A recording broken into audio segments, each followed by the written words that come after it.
You both had a few one-to-one interactions with clients today. What went well in those interactions, and what would you consider doing differently in the future? Omar, let's start with you. One gentleman that I spent time with cried, and I felt uncomfortable.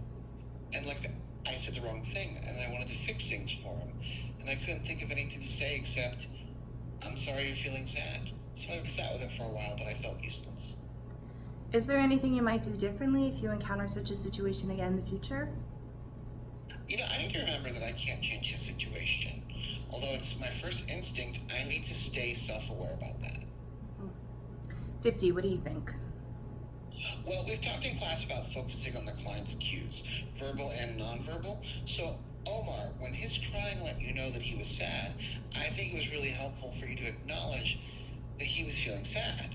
And I don't think there's anything wrong with what you said. And sitting with him for a while was a good way to support him. Telling him it's okay to cry is a good way to show empathy.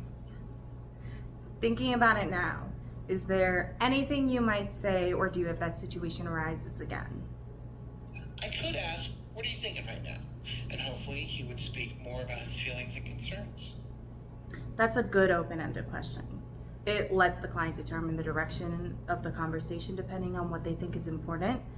A common mistake students make when they're uncomfortable is to change the subject. You didn't do that.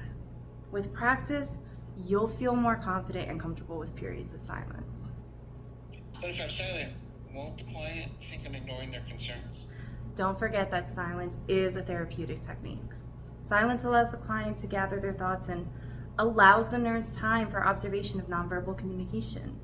As long as you're displaying attentive nonverbal behaviors, such as leaning towards the client to show engagement and maintaining eye contact, clients will feel respected and cared about. That's doing a lot. Dipti, would you like to share an interaction you had with a client today?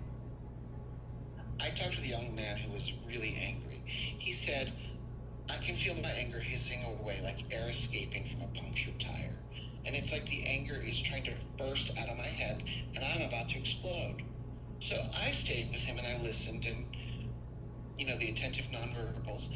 And I was surprised at how expressive and articulate he was. I was also really uncomfortable because I try to avoid situations where people are angry. They bring back memories of some things that happened to me when I was younger. And when talking with the angry client, I reminded myself that I'm here to help the client and that he is going through stuff that has nothing to do with me. And that seemed to help me focus on what the client was saying. But sometimes, I just don't know how to respond. It does get easier with practice and self-reflection on your experiences. You both are doing well at reflecting on your interactions and asking for feedback. When responding to a client, I sometimes say, "I'm thinking about what you said." That statement, along with attentive nonverbals, reinforces that I'm listening while giving time to think. It also gives the client time to gather their thoughts and proceed at their own pace. Omar, are you familiar with active versus passive listening? In passive listening, the nurse doesn't say anything for a long period of time, which can allow the client to ramble. With active listening, the nurse uses reflection, open-ended statements, and questions to elicit additional responses from the client to help the client focus. With the client I was telling you about, to use listening, active listening, I could say, "Tell me more about your anger." That is an open-ended statement and is a reflection of his feelings of anger. And I'm following his lead and not changing the subject. Great.